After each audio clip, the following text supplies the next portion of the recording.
नमस्कार दोस्तों, आपका अपना चैनल हिंदी जंक्शन पर स्वागत है।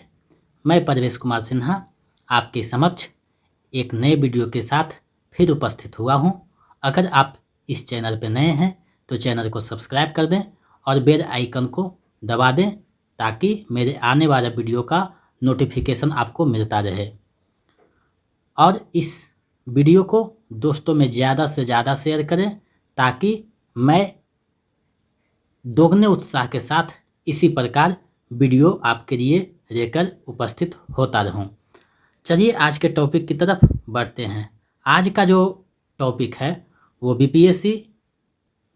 बीपीएससी जो शिक्षक बहाली आने वाली है उसी के प्रश्नों के अनुसार जो है भक्ति कार्य को पढ़ना है। तो भक्ति कार्य के परिचय, कथन व प्रवृत्तियों के बारे में इस वीडियो में जानेंगे।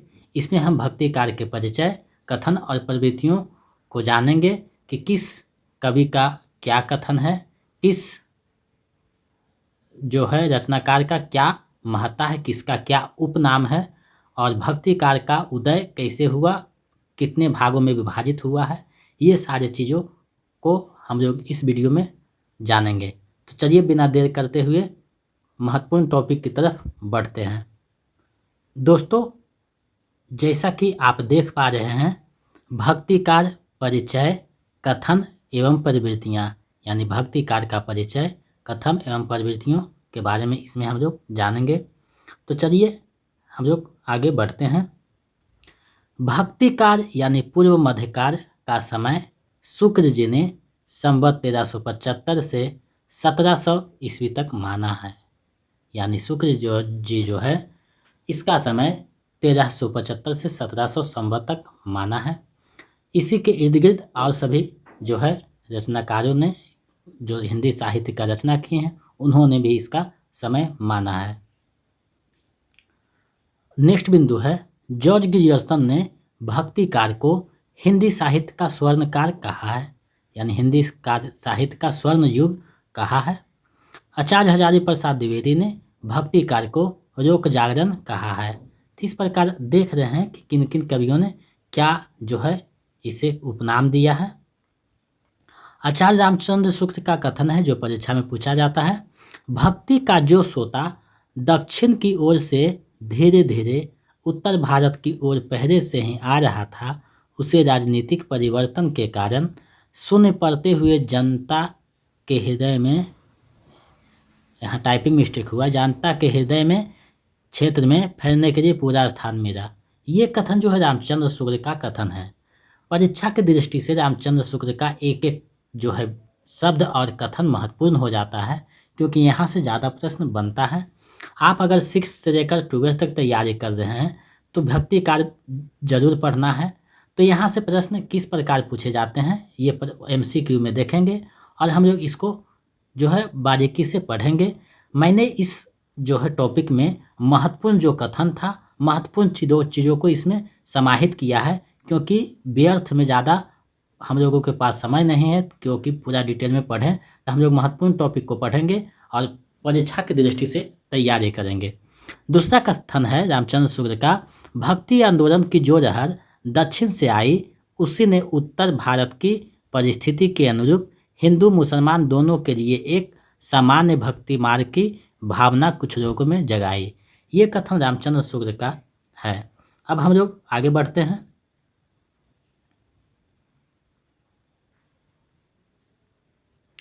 भक्ति कार्य का सर्वमान्य विभाजन इस प्रकार है। भक्ति कार्य का जो सर्वमान्य विभाजन है जिसको सभी ने माना है वो इस प्रकार है।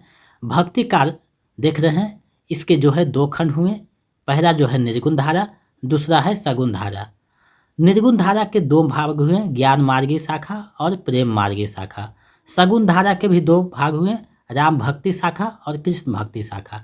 तो आप लोग देख रहे हैं कि किस प्रकार से जो है भक्ति कार्य जो है खंड में विभाजित हुआ है, इसके जो है कितने खंड हुए हैं। तो हम लोग जो है सभी का बारी बारी से अध्ययन करेंगे। तो चलिए आगे बढ़ते हैं। इसका जो है PDF जो है तैयार किया जा रहा है, गलती को सुधारा जा रहा है। आपको एक साथ जो है PDF मिल जाएगा, उसके लिए कुछ नियम और शर्त लगाया जाएगा। हो सकता है तो आप लोग को 1-2 दिन में इसका जो है सूचना दे दिया जाएगा और PDF मुहैया करा दिया जाएगा। तो आप लोग जो है तैयारी को रेगुलर बनाए रखें और वीडियो को देखते रहें। सबसे पहला जो है निर्गुण धारा है, आप देख पा रहे हैं निर्गुण धारा। इस धारा के कवि ईश्वर के सगुण रूप की अपेक्षा निराकार रूप के अनन्य उपासक थे और अपनी रचनाओं में आत्मापरक भक्ति भावना का पोषण किया। ये धारा के कवि गुरु की महत्ता को स्थापित किया और मूर्ति पूजा का विरोध किया। निर्गुण धारा के दो अंग हैं, ज्ञान मार्गी शाखा और प्रेम मार्गी शाखा। यहाँ पे देखें कि निर्गुण धारा के कवि जो है निराकार ब्रह्म को मांगते हैं, वो मूर्ति पूजा का विरोध करते हैं। उनका कहना है कि भगवान जो है सभी जगह है, उसका कोई आकार नहीं है। आगे हम लोग बढ़ते हैं। अगर टेलीग्राम चैनल पे जुड़ना चाह रहे हैं तो इसका वीडियो के डिस्क्रिप्शन में लिंक दिया हुआ है, वहाँ से आप टेलीग्राम चैनल पे जुड़ के कुछ PDF वहाँ भेजा हुआ है, उसको आप देख सकते हैं। बाकी PDF भेजा जाएगा, आप लोग टेलीग्राम चैनल पे जुड़ जाइए। देखिए सबसे पहला जो है ज्ञान मार्गी शाखा आता है, इसके बारे में थोड़ा सा जानकारी दे देते हैं। इस शाखा के कवि को संत कवि तथा इनके रचनाओं को संत काव्य कहा जाता है। एक चीज़ सब स्पष्ट हो गया कि ज्ञान मार्गी शाखा के जो कवि हैं उसको संत कवि और इसके जो रचना है संत काव्य कहा जाता है। इस शाखा के प्रमुख कवि हैं कबीरदास, रैदास, धर्मदास, गुरु नानक, दादू दयाल, सुंदरदास, टाइपिंग मिस्टेक है, सुंदरदास, मरुकदास, अक्षर अनन्य आदि। ये जो है प्रमुख ज्ञान मार्गी शाखा के कवि हैं। इसको आप ध्यान में रखिएगा। यहाँ से भी प्रश्न बनते हैं कि इनमें से कौन जो है ज्ञान मार्गी शाखा के कवि नहीं हैं या इनमें से कौन ज्ञान मार्गी शाखा के कवि हैं, तो आपको ये ध्यान में रखना होगा। आगे बढ़ते हैं हम लोग। प्रेम मार्गी शाखा निर्गुण भक्ति का दूसरा जो है प्रेम मार्गी शाखा है। इस शाखा के कवि को सूफी कवि तथा इनके रचनाओं को सूफी काव्य कहा जाता है। इस शाखा के प्रमुख कवि हैं कुतुबन, मंझन, जायसी, उस्मान, शेख नबी, कासिम शाह, नूर मोहम्मद आदि। तो ये कवियों को आपको ध्यान में रखना है। इस वीडियो में हम लोग जो है ग्रंथ और कवि को समाहित नहीं किए हैं। अगले वीडियो जो आएगा नेक्स्ट वीडियो, उसमें हम लोग भक्तिकार के ग्रंथ और ग्रंथकार और उनकी प्रमुख पंक्तियों को देखेंगे। तो आप लोग चिंता ना करें, हम लोग जो है सभी को देखने वाले हैं, एक एक चीज़ को देखेंगे और बाकी अगर कोई चीज़ छूट जाएगा तो उसको हम लोग प्रैक्टिस सेट में देख लेंगे। तो आपको चिंता करने की कोई बात नहीं है। आगे है सगुण धारा। इस धारा के कवि ईश्वर के सगुण रूप के उपासक थे और अपनी रचनाओं में सगुण भक्ति का पोषण किया। ये धारा के कवि मूर्ति पूजा पर जोर देते थे। सगुण धारा के भी दो अंग हैं, राम भक्ति शाखा और कृष्ण भक्ति शाखा। अब हम लोग थोड़ा सा जानकारी रखते हैं कि राम भक्ति शाखा के कौन हैं। तो राम भक्ति शाखा के कवि हैं जो राम भक्ति शाखा के कवियों ने राम को आराध्य मानकर उसकी भक्ति की तथा राम भक्ति के लिए ग्रंथ लिखे जिसे राम काव्य कहा गया। देख पा रहे हैं आप। इस शाखा के प्रमुख कवि हैं तुलसीदास, रामानंद, अग्रदास, केशवदास, प्राणचंद चौहान, हृदयराम, सेनापति आदि। ये कवियों को आपको ध्यान में रखने होगा। UGC नेट में ये एक प्रश्न पूछा था कि इनमें से कौन से कवि जो है राम भक्ति शाखा के कवि हैं, तो प्राणचंद चौहान का वहाँ था। तो यहाँ से भी प्रश्न पूछा जाता है। आपकी जो तैयारी किया जा रहा है वो PGT, TGT और नेट लेवल का तैयारी किया जा रहा है। तो आप लोग इसको अच्छे से देखें। जो हिंदी से संबंधित कोई भी एग्जाम में यहाँ से प्रश्न पूछे जाते हैं तो आप लोग इसको आराम से देखिए और इससे संबंधित महत्वपूर्ण बिंदुओं को जानने का कोशिश करें। नेक्स्ट जो सगुण धारा के शाखा है वो कृष्ण भक्ति शाखा है। इस शाखा के कवियों ने कृष्ण को आराध्य मानकर उसकी उपासना की तथा इसके प्रचार प्रसार के लिए ग्रंथ की रचना की जो कृष्ण काव्य के रूप में जाना गया। इस शाखा के प्रमुख कवि हैं सूरदास, मीराबाई, रसखान, परमानंद, नंददास, चतुर्भुजदास, नाभादास, ध्रुवदास आदि। तो ये सारे जो कवियाँ हैं ये कृष्ण भक्ति धारा के कवि हैं। अब कृष्ण भक्ति धारा के थोड़ा सा कुछ महत्वपूर्ण बिंदु है, उसको हम लोग देख लेते हैं। वल्लभाचार्य ने कृष्ण की उपासना के रूप में पुष्टि मार्ग की स्थापना की। यहाँ से भी प्रश्न पूछा जाता है कि पुष्टि मार्ग की स्थापना किसने की, तो वल्लभाचार्य ने किया।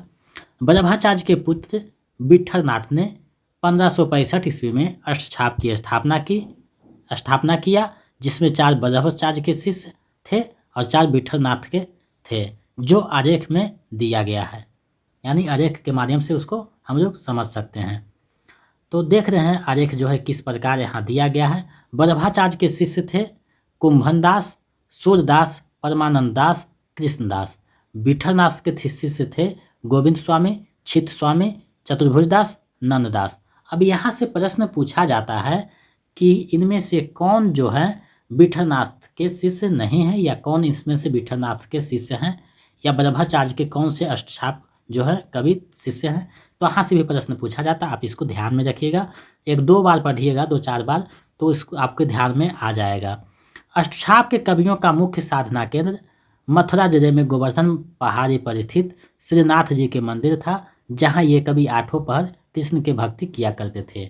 अष्टछाप के कवि जो थे वो 24 घंटा में जो 8 पहर होता है, तो एक एक पहर सभी को बांटा गया था, और एक एक पहर जो है सभी जो है श्रीनाथ जी के मंदिर में कृष्ण की भक्ति में लीन थे, वहाँ जो है उसकी भक्ति किया करते थे। तो इस प्रकार देख रहे हैं कि इस प्रकार जो है भक्ति काल में जो है किस तरीका की रचना हुई, कैसे कैसे रचना हुई। अब भक्ति काल के विभिन्न दर्शन इस प्रकार हैं। जो है दर्शन पूछा जाता है कि भक्ति काल में जो दर्शन हुए वो, तो सबसे पहला जो है द्वैतवाद है, द्वैतवाद, जिसके प्रवर्तक माधवाचार्य हैं। ये जो है लक्ष्मी विष्णु के जुगल रूप को मानते थे। उसके बाद अद्वैतवाद है, जिसके प्रवर्तक शंकराचार्य हैं। ये भगवान के निराकार रूप को मानते हैं। शुद्धाद्वैतवाद के प्रवर्तक ब्रह्माचार्य हैं। ये कृष्ण और राम दोनों के उपासक के रूप में इन्हें माना जाता है। द्वैताद्वैतवाद निम्बार्काचार्य का है, जो राधा कृष्ण के जुगल छवि को मानते हैं। विशिष्टाद्वैतवाद रामानुजाचार्य का है, टाइपिंग मिस्टेक यहाँ हुआ है, रामानुजाचार्य का है, जो विष्णु के उपासना करते थे। तो इस प्रकार देख रहे हैं कि किस प्रकार जो है आगे जो है भक्ति के विभिन्न दर्शन इस प्रकार हैं। भक्ति के विभिन्न जो दर्शन हैं, यानी संप्रदाय जो हैं, विभिन्न संप्रदाय इस प्रकार हैं। पहला है श्री संप्रदाय, जिसके प्रवर्तक रामानुजाचार्य हैं। ब्रह्म संप्रदाय है, जिसके माधवाचार्य हैं। रुद्र संप्रदाय है, जिसके विष्णु स्वामी प्रवर्तक हैं। उसके बाद सनकादि संप्रदाय है, जिसके प्रवर्तक निम्बार्काचार्य हैं। गौड़ीय संप्रदाय है, जिसके प्रवर्तक चैतन्य महाप्रभु है। उसके बाद राधा बधवी संप्रदाय, जिसके प्रवर्तक स्वामी हित हरिवंश जी हैं। उसके बाद हरिदासी या साखी संप्रदाय है, जिसके प्रवर्तक स्वामी हरिदास हैं। उसके बाद रामावत संप्रदाय है, जिसके प्रवर्तक रामानंद हैं। उसके बाद स्वासुखी संप्रदाय है, जिसके प्रवर्तक रामचरण दास हैं। उसके बाद एक और संप्रदाय है तत्सुखी संप्रदाय, जिसके प्रवर्तक जीवराम हैं। तो इस प्रकार विभिन्न जो संप्रदाय था उसको हम लोगों ने देखा। अब जो कुछ भक्तिकार के प्रमुख कवि हैं, जहाँ से प्रश्न ज़्यादा पूछा जाता है, उसको हम लोग देखेंगे। तो भक्तिकार के प्रमुख जो कवि हैं उसके बारे में जानेंगे। तो सबसे पहले जो है हम लोग कबीर के बारे में जानते हैं। कबीर जो है, इनका जन्म 1398 ईस्वी को काशी में हुआ तथा मृत्यु 1518 ईस्वी को मगहर में हुआ। इनका पालन पोषण नीमा और नेहरू नामक जुलाहे के घर हुआ। कबीरदास की वाणियों का संकलन विजक कहलाता है, जिसका संकलन धर्मदास ने किया था। यहाँ से जो एक एक बिंदु है परीक्षा की दृष्टि से महत्वपूर्ण है, तो आप लोग इसको अच्छे से कीजिएगा। बीजक के 3 भाग हैं, सखी, शबद और रमैनी। गुरु ग्रंथ साहिबा में कबीर के 224 शबद संकलित हैं। यहाँ से भी प्रश्न पूछा जाता है कि गुरु ग्रंथ साहिब में जो है कबीर के कितने पद संकलित हैं, तो 224 पद। कबीर भक्ति काल के निर्गुण धारा के ज्ञान मार्गी शाखा के कवि हैं। ये रामानंद के 12 शिष्यों में एक थे। यहाँ से भी प्रश्न पूछा सकता है ये किसके शिष्य थे, तो रामानंद के थे। आचार्य शुक्र ने कबीर की भाषा को सधोकरी, श्याम सुंदर दास ने पंचमेर खिचड़ी तथा हजारी प्रसाद द्विवेदी ने इन्हें वाणी का डिक्टेटर कहा है। ये बहुत महत्वपूर्ण बिंदु है। यहाँ से प्रश्न पूछे जाते हैं कि इनकी भाषा को किसने जो है सधोकरी, किसने पंचमेर खिचड़ी और किसने इन्हें वाणी का डिक्टेटर कहा है। तो ये महत्वपूर्ण बिंदु है जिसको समाहित किया गया है। अब रामचंद्र शुक्ल का कथन कबीर के बारे में है, उसको हम लोग देखते हैं। रामचंद्र शुक्ल जी लिखते हैं कि कबीर में ज्ञान मार्ग की जहाँ तक बातें हैं वे सब हिंदू शास्त्रों के हैं, जिनका संचय उन्होंने रामानंद जी के उपदेशों से किया। यानी ये जो भक्ति मार्ग जो है ज्ञान मार्ग करिए वो रामानंद जी के उपदेशों से है। ये कथन रामचंद्र शुक्ल का है। इसमें कोई संदेह नहीं कि कबीर को राम नाम रामानंद जी से ही प्राप्त हुआ, पर आगे चलकर कबीर के राम रामानंद के राम से भिन्न हो गए। ये कथन रामचंद्र शुक्ल का है, इसको आप लोग अच्छे से देख लीजिएगा 1-2 बार। आगे कथन है, कबीर ने जिस प्रकार एक निराकार ईश्वर के लिए भारतीय वेदांत का पल्ला पकड़ा, उसी प्रकार उस निराकार ईश्वर की भक्ति के लिए सूफियों का प्रेम तत्व दिया और अपना निर्गुण धूमधाम से निकाला। ये कथन जो है रामचंद्र शुक्ल का था, जिसको हम लोगों ने देखा। अब जो है आगे बढ़ते हैं नेक्स्ट कवि की ओर। तो नंबर आता है मलिक मोहम्मद जायसी को देखते हैं। इनका जन्म 1492 ईस्वी में जायस रायबरेली उत्तर प्रदेश में हुआ था। ये भक्ति कार्य के निर्गुण धारा के प्रेम मार्गी शाखा के कवि हैं। यहाँ से भी प्रश्न पूछा जाता है कि जायसी किस धारा के कवि हैं, तो प्रेम मार्गी शाखा के कवि हैं। जायसी का प्रसिद्ध ग्रंथ पद्मावत, जिसकी रचना 1504 ईस्वी में किया गया, जिसकी भाषा अवधी है। इस ग्रंथ में चित्तौड़ के राजा रत्नसेन एवं सिंहद्वीप की राजकुमारी पद्मावती के प्रेम विवाह तथा जीवन का मार्मिक चित्रण हुआ है। पद्मावत को अवधी का प्रथम महाकाव्य माना जाता है। इसमें 57 खंड हैं। ग्रंथारंभ में साहेबक्त यानी शेरशाह की प्रशंसा की गई है। देख रहे हैं आप लोग कि जो है महत्वपूर्ण बिंदु उसको समाहित किया गया है।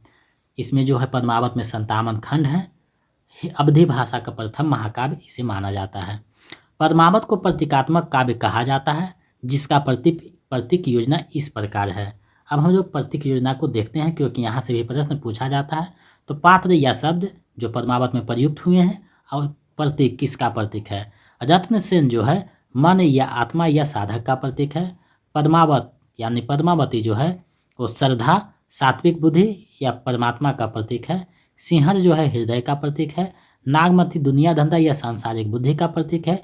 हीरामन तोता गुरु का प्रतीक है। अलाउद्दीन माया का प्रतीक है। और राघवन चेतन जो है शैतान का प्रतीक है। तो ये प्रतीक कभी कभी पूछ दिए जाते हैं, तो इसको आप लोग अच्छे से देख लीजिएगा।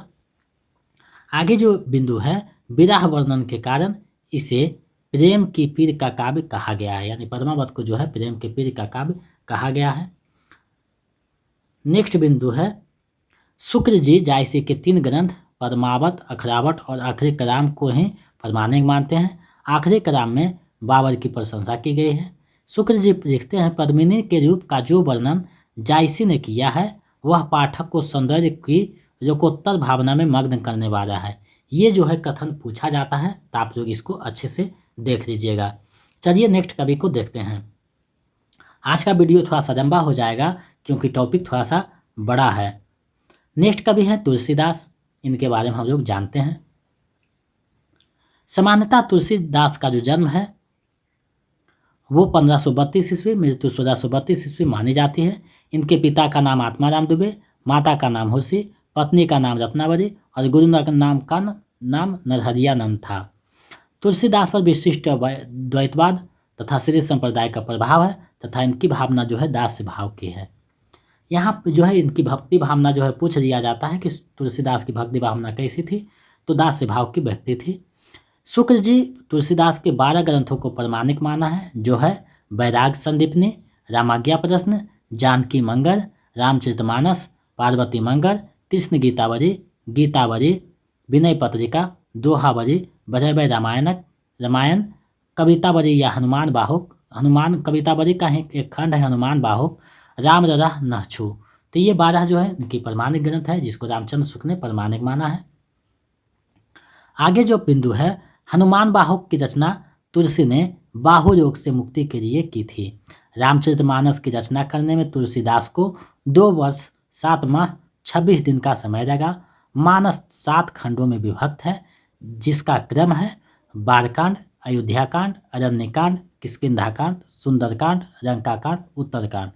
अयोध्याकांड को मानस का हृदय स्थल कहा जाता है, यानी अयोध्याकांड जो है उसको जो है रामचरितमानस का हृदय स्थल या हृदय कांड कहा जाता है। तो ये चीज़ जो है रामचरितमानस से संबंधित थी। अब जो है तुलसीदास को विभिन्न जो उपाधियां दिया गया है विभिन्न कवियों या विद्वानों द्वारा, उसको हम लोग देखते हैं। तो नाभादास जो है इन्हें कलिकाल का वाल्मीकि कहते हैं। स्मिथ जो है मुगल काल का सबसे महान व्यक्ति कहते हैं। ग्रियर्सन जो है बुद्धदेव के बाद सबसे बड़ा लोकनायक की संज्ञा देते हैं। रामविलास शर्मा इन्हें जातीय कवि का उपाधि दिया है। हजारी प्रसाद द्विवेदी ने भारतवर्ष का लोकनायक या समन्वय का कवि कहा है। रामचंद्र शुक्ल इन्हें उच्च कवि की श्रेणी देते हैं। और मधुसूदन सरस्वती जो है आनंद वन का वृक्ष कहते हैं। तो देख रहे हैं कि किस विद्वान ने इन्हें क्या क्या उपाधियाँ दी है। अब जो है हम लोग आगे बढ़ते हैं। रामचंद्र शुक्ल के अनुसार जो है कथन कुछ है उसको देखते हैं।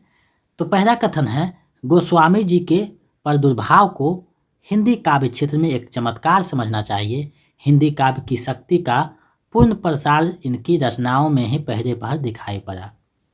दूसरा कथन है, तुलसीदास जी उत्तरी भारत की समग्र जनता के हृदय मंदिर में प्रेम प्रतिष्ठा के साथ विराज रहे हैं। इनकी वाणी की पहुंच मनुष्य के सारे भाव व्यवहारों तक है। नेक्स्ट कथन है, हिंदी काव्य की सब प्रकार की रचना शैली के ऊपर गोस्वामी तुलसीदास ने अपना ऊंचा स्थान प्रतिष्ठित किया है। यह उच्चता और किसी को प्राप्त नहीं। ये कथन जो है इनके संबंध में था रामचंद्र शुक्ल का। अब हजारी प्रसाद द्विवेदी का कथन है, उसको भी हम लोग देख लेते हैं। वे लिखते हैं, भारतवर्ष का लोकनायक वही हो सकता है जो समन्वय करने की अपार धैर्य लेकर आया हो। तुलसी का सारा काव्य समन्वय की विराट चेष्टा है। ये कथन जो है हजारी प्रसाद द्विवेदी का है। यहाँ से भी प्रश्न पूछे जाते हैं तो आप लोग इसको अच्छे से देख लीजिएगा। नेक्स्ट जो कवि हैं सूरदास हैं।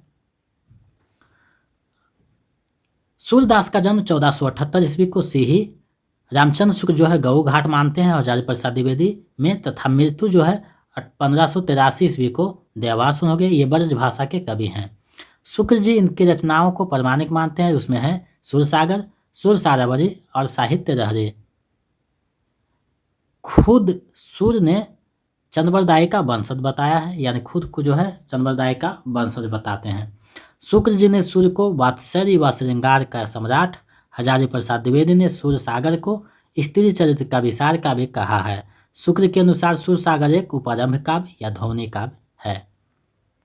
आगे जो इनसे संबंधित महत्वपूर्ण पंक्ति है वो सूरदास को जो है पुष्टि मार्ग का जहाज कहा जाता है। इनके गुरु वल्लभाचार्य थे। इनकी भक्ति जो थी वो साख्य भाव की थी। हिंदी में भ्रमर गीत काव्य परंपरा की शुरुआत सूरदास से मानी जाती है। सूर्य के भ्रमर गीत को वियोग श्रृंगार का शिखर माना जाता है जो सूरसागर का एक भाग है। अब जो है रामचंद्र शुक्ल का महत्वपूर्ण कथन है उसको देख लेते हैं। रामचंद्र शुक्ल के अनुसार सूरसागर इतनी प्रगल्भ और काव्यांगपूर्ण है कि आगे होने वाले कवियों की श्रृंगार और वात्सल्य की उक्तियां सूर्य की जूठी सी जान पड़ती है। ये कथन जो है रामचंद्र शुक्ल कह रहे हैं सूरदास के सूरसागर के बारे में।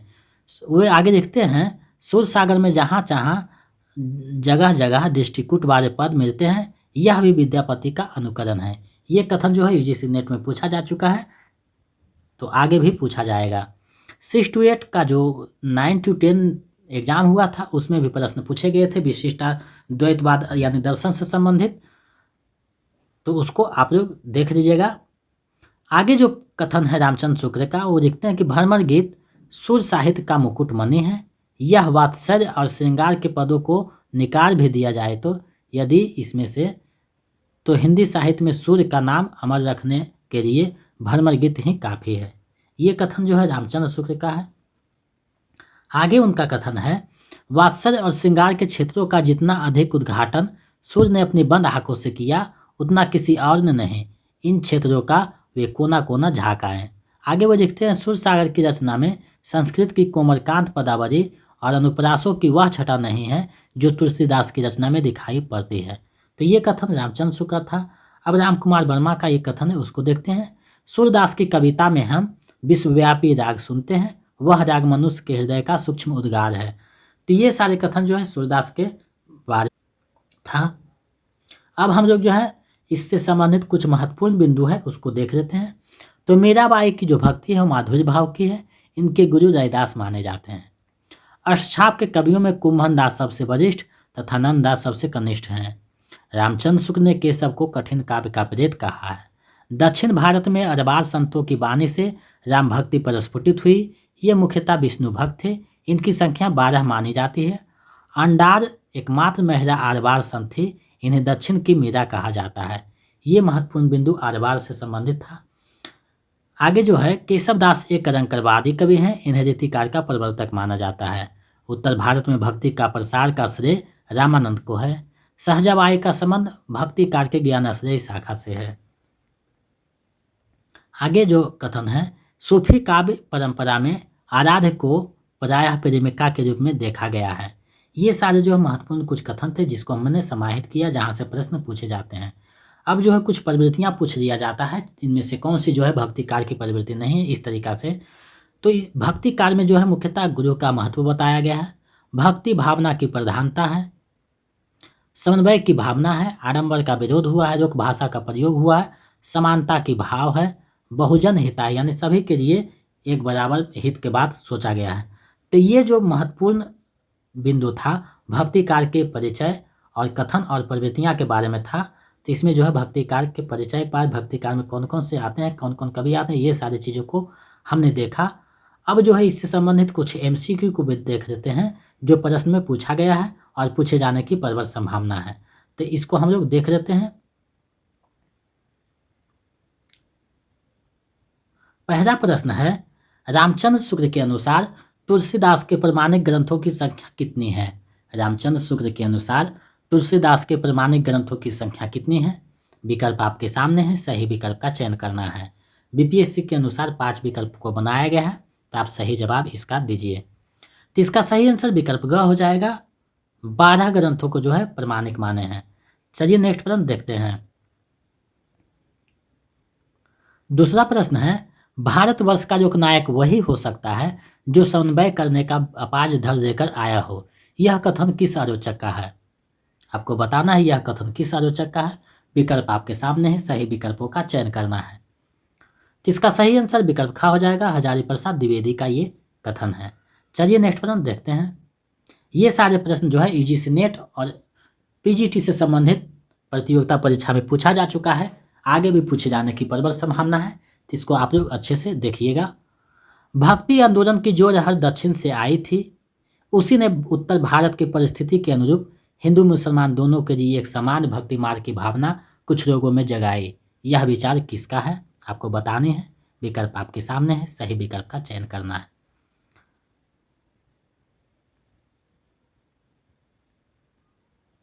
तो इसका जो सही आंसर है विकल्प का हो जाएगा, रामचंद्र शुक्ल का ये कथन है। चलिए नेक्स्ट प्रश्न देखते हैं। चौथा प्रश्न है, निम्न में से किसे कलिकार का वाल्मीकि कहा जाता है? निम्न में से किन्हें जो है कलिकार का वाल्मीकि कहा जाता है? विकल्प आपके सामने है, सही विकल्प का चयन करना है। तो इसका सही आंसर विकल्प ग हो जाएगा, तुलसीदास को कहा जाता है, जो नाभादास ने कहा था। चलिए नेक्स्ट प्रश्न देखते हैं। पांचवा प्रश्न है, मोहम्मद जायसी कृत पद्मावत में रत्नसेन किसका प्रतीक है? जायसी कृत पद्मावत में रत्नसेन जो है किसका प्रतीक है? आपको बताना है।